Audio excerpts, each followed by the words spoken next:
Hi everyone, Nathan here from Mighty Lancer Games, and you may remember last week when we put together the scenery out of the Warhammer 40,000 Command Edition Battlefield expansion. Well, today we're going to show you how we're going to paint that and get it ready for the tabletop. So here what we've got on the table is the pieces that we're going to paint and show you how to paint rather than making you sit and watch the whole thing. So we've got the funky little water tank thing, we're going to paint that. We're going to paint this small corner building so you can see the different textures and finishes on there, and one of the small pieces of pipe. So we're going to do that, and these are the paints that we're going to use. So we've got a Reaper black and white, some lead belcher from GW, Mephiston and corn red, which we're going to use for the red on the tanks, and then we've got Eshin grey, Administratum grey and grey sear that we're going to use to dry brush up, and then some Nuln oil to do a little bit of shading. So we're going to keep the paints limited so we can keep the colour scheme coherent across all the pieces, and this is what we're going to do. And then we've got a couple of brushes that we're going to use here. So we've got a Green Stuff World flat number 6, which we're going to use for putting on the base colours. We've got a couple of detail brushes which are also Green Stuff World. These are synthetic, a number 1 and a number 3 standard brushes, and then we've got a Citadel large dry brush which we're going to use for dry brushing on our highlights onto the scenery. So we're going to start with our corn red and liberally apply it onto the tank. So don't worry too much about getting it on the other details, because we can go back with the other colours and touch those up. So when I'm painting scenery, I don't normally bother diluting the paint a great deal, if at all, because the level of detail generally isn't as high, especially when it's for use on the gaming tables in the shop. So we're just going to liberally apply this all over this tank section. Don't need to be too neat.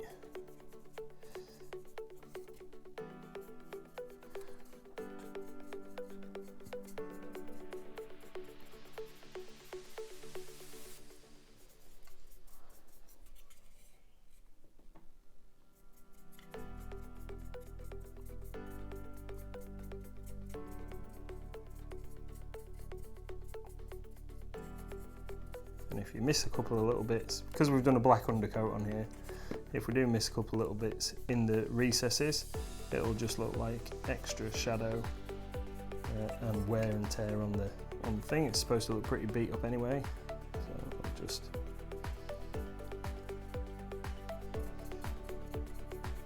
get all over with that.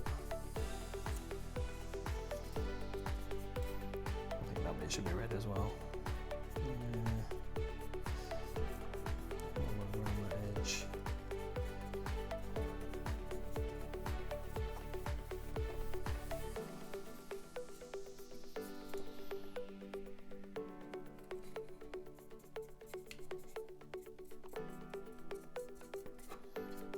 Do all that bit red.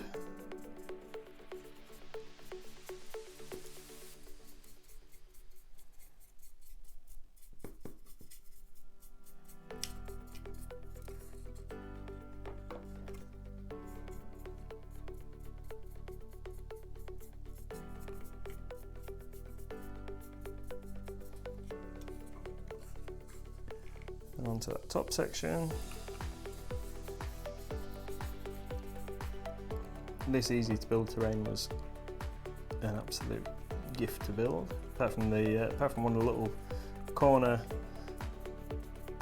pipeline sections, which was a bit of a pain, and the instructions didn't make a great deal of sense, which should have been dead easy because there was only 4 parts to it, but caused me a little bit of consternation. But we got it sorted in the end. Right, so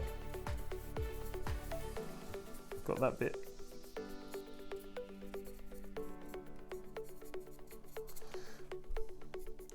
all blocked in with the corn red. What else do we need to do? That bottom section there, that's a bit more tank.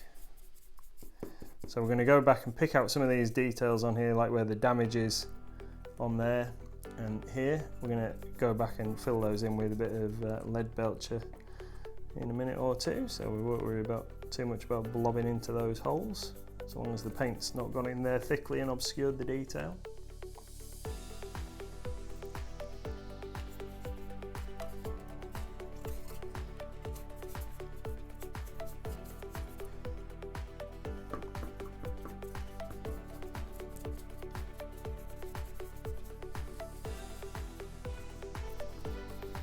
I like these flat brushes because you can turn it sideways and get it right into the nooks and crannies.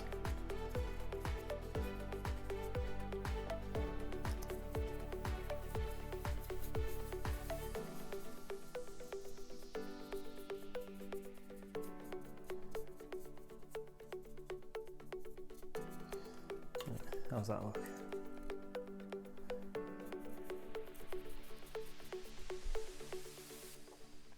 I think that looks pretty cool. So we're going to leave that to dry. We'll move on to another piece, and we'll come back to that in a minute. So next we're going to put a bit of our Eshin grey on the side of the building here. So we've got our dry brush and we've got a bit of green pan scourer that we're going to use to take most of the paint off there. And let's fire away.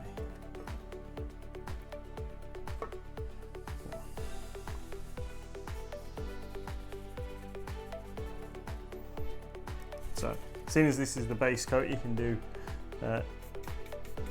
quite a rough, heavy dry brush here.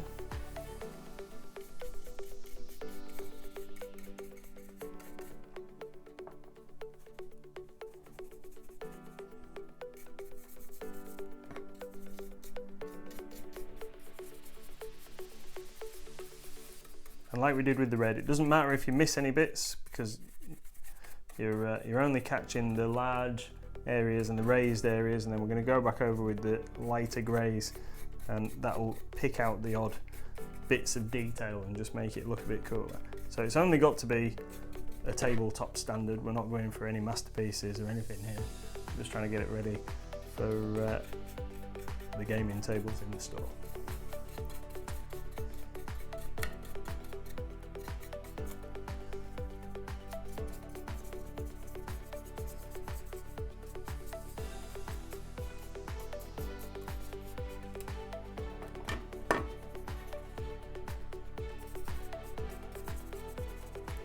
We're going to pick the door out in a different colour.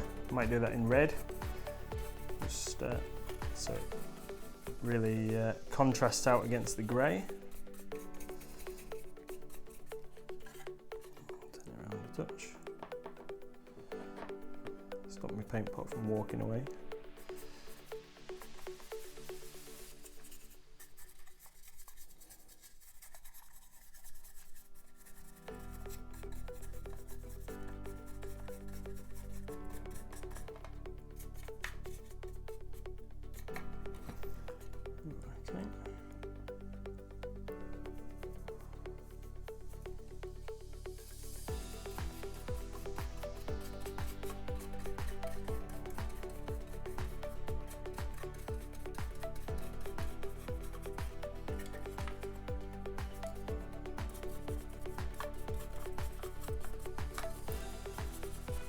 Doesn't really matter if you go too heavy. There isn't really, on the first coat, there's not really such a thing as a too heavy paint coat.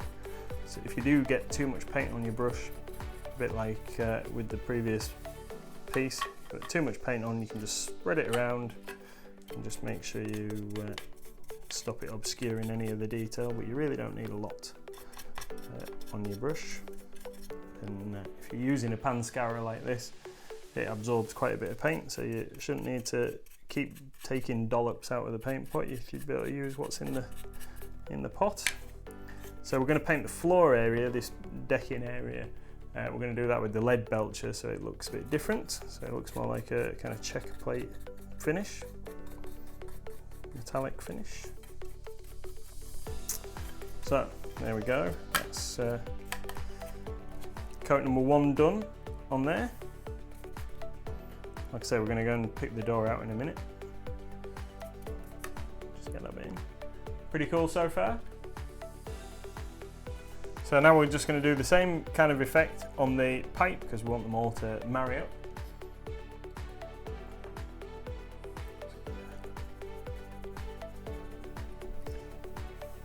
So with the pipe, with it being perfectly round, we're just going to brush it around the outside of the pipe like this. So the top area is going to catch a bit more paint than the bottom because that would be where the most wear is. And we're going to come back and we're going to colour those vents in with the lead belcher.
Just give these a quick blast over, make sure we've got it on the edges, there and there.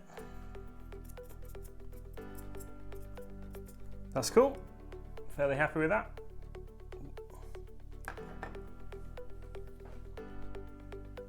Okay, so now we're going to take our Mephiston red and we're going to just do a little bit of a highlight on the corn red over on the water tower. So again, we're going to get our dry brush. Healthy amount of thing, red. And, we're just gonna apply that over the top, around the edges.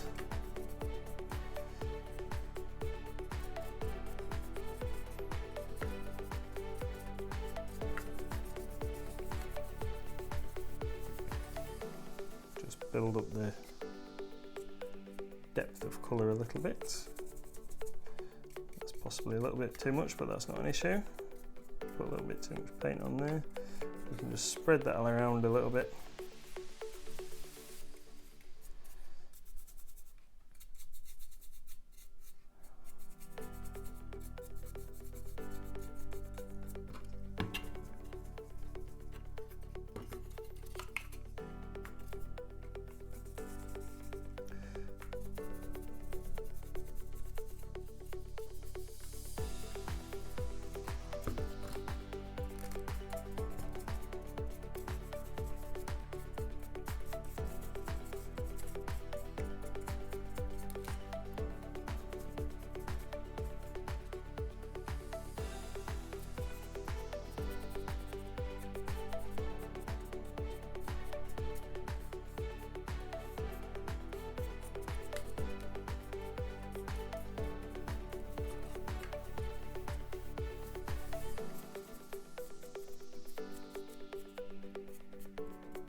There we go, looks great.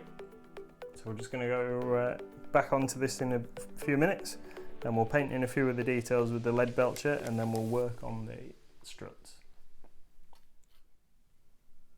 So now we're going to get our lead belcher, which we've got ready, and we're going to paint this floor in here with some details. So again, we're going to dry brush it on because that makes life very easy. So we're going to get a bit on there on the pan scourer, and we're just going to liberally, again, apply that all over that flooring area. Loads of detail on here to pick up with the brush.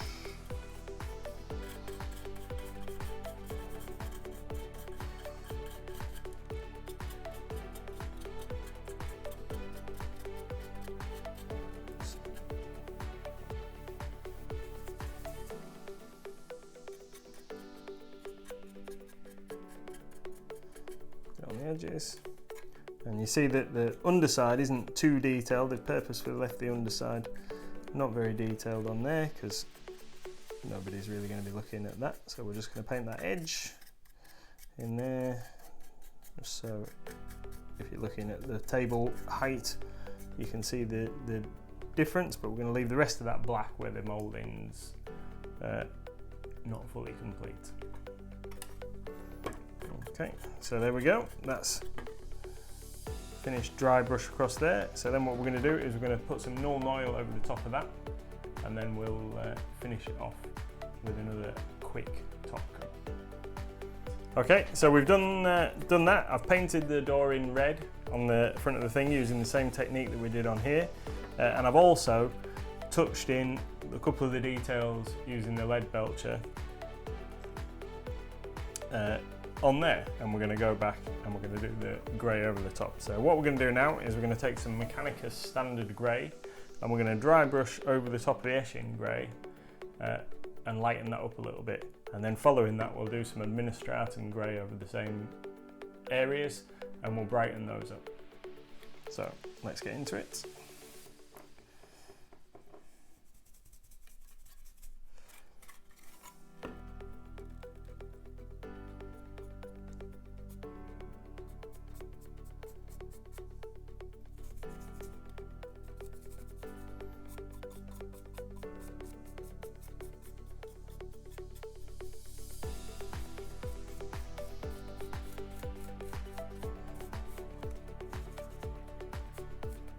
Try and brush down the model, because if there's any wear it would have come down with dust storms and what have you generally. If you can imagine a 40,000 millennium dust storm or rainstorm, it's going to cause wear in that vertical direction the majority of the time. So I've touched in the edge of the door there, that's not too much of an issue. Just slightly touched on it with the dry brushing because that's just going to help weather its appearance slightly. But if it did really change the aspect of it, change the appearance too much, we can just go back and we can touch it up with a little bit of red later. It's not too much of an issue. The red will cover the grey pretty easily.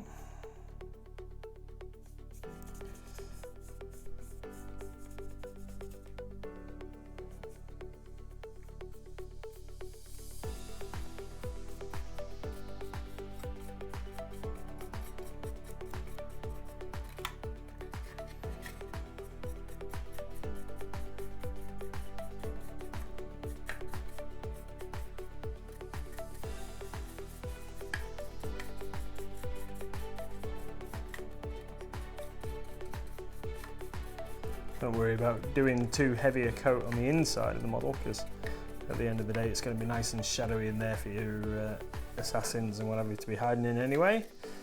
Not too much of an issue. Maybe you want to make a little bit more effort on making this top section brighter or lighter up here.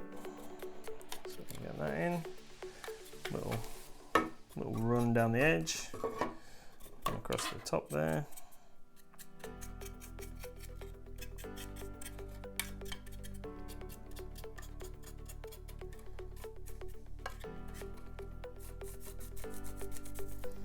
Final quick whiz over, and then we go. So that's 2 coats, and then we're going to get the Administratum grey and we're going to do the same again.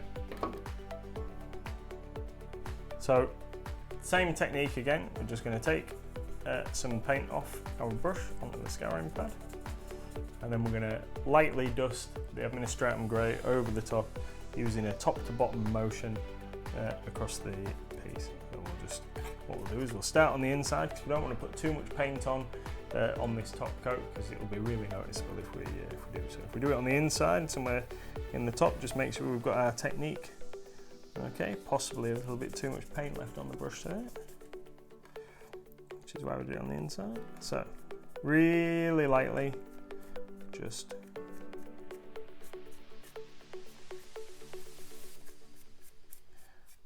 drag it over top to bottom, and we'll do it on the outside. So there we go. Sometimes can take a little bit of time to get in the swing of things.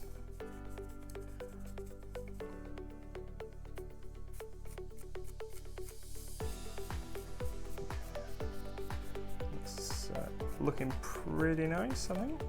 Just the effect I was looking for.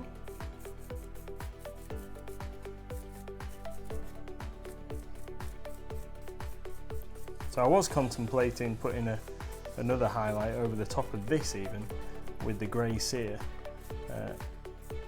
But looking at this, I don't think that's going to be necessary. I think this is light enough.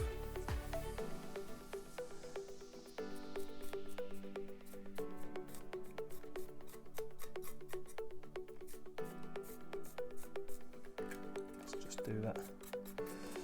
Those edges. They don't make painting handles big enough for pieces of terrain.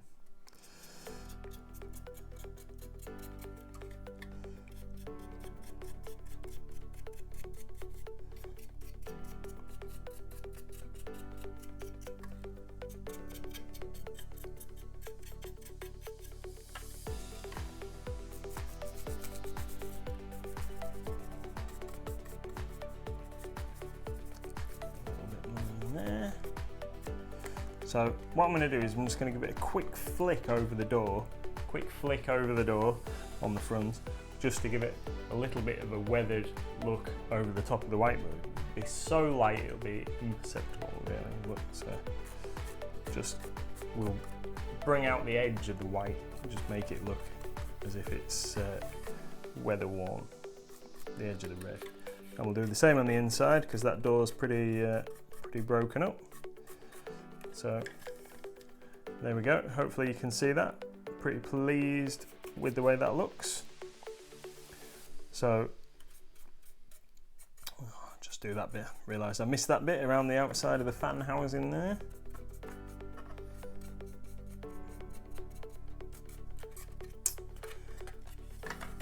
So there we are. So we still need to go back and put our null oil and what have you over the top of the lead belcher area there. But so far, pretty pleased with how that's turned out. So we're going to do the same effect over the top of the base of the water tower and over the pipework, and then we'll get them all laid out on the board and show you what they look like. So now we're going to do the null oil wash on the metal components, and for that we're going to use the flat brush again.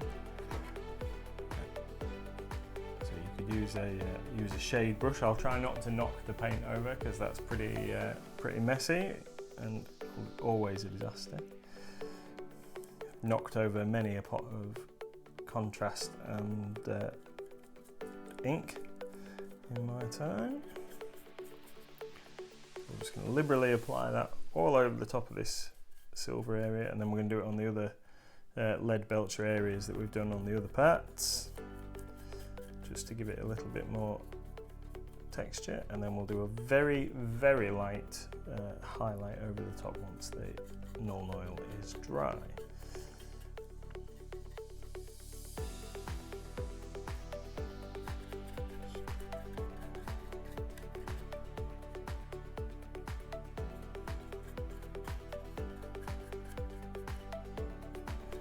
There we go, so we're just going to do it on there, put a little bit in there, on the fan. A little bit on the outside.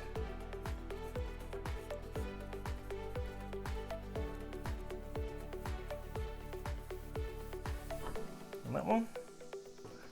So I'm going to get these others done with it, and then we'll show you what they look like when they're completed. So we're back. Our null oil has dried, and what we're going to do is give it a little fine dry highlight, and we're going to use for that some Rune Fang steel. So let's get that little shake. And,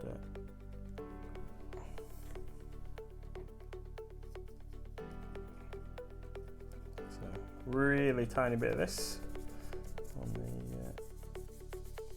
thing, and we're just going to give that a very quick swish across the raised areas here. So just on the very edges and across the top. All in one direction.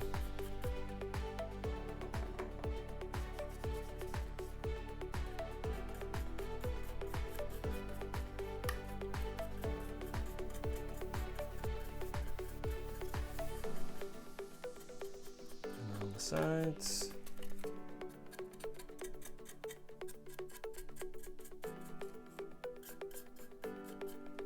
And that's it. So that'll be the final thing. Now what I have decided that I'm going to do is just go back over and do the grey sear like I originally intended, just as a final highlight on the grey, and then we're going to call it done. So we're just going to do that last grey sear highlight just to pick out the very fine top end detail on the on the building. So really light coat, and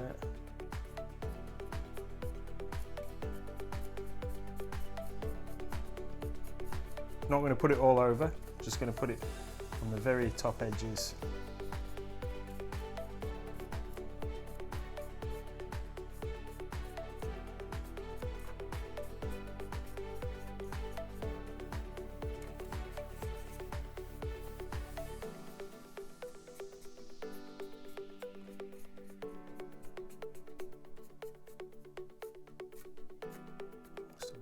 A quick flicks over that door.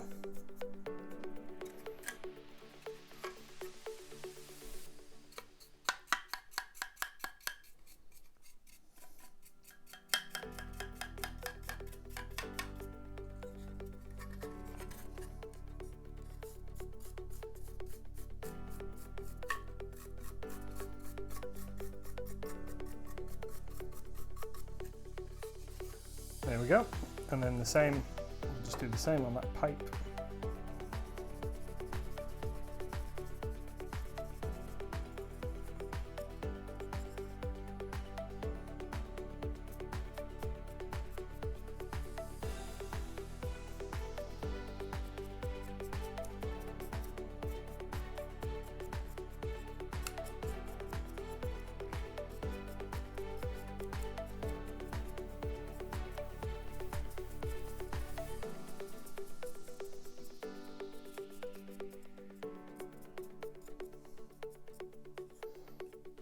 There we are. All sorted, and then I'll just give this a quick blast off camera, and then we'll get them all set up and show you what it looks like all together. So here we are, the finished article. This is how we're going to paint the rest of the terrain out of the box, and we've got a second set of this that we're going to get done for the gaming tables in the store. So this is the Ruins mat that comes in the box. I'm pretty pleased with how these have turned out. If you'd like to leave us your comments and what have you down below, and please like our video and subscribe to our YouTube channel. Hope you found this very helpful. Thanks very much for watching. Bye.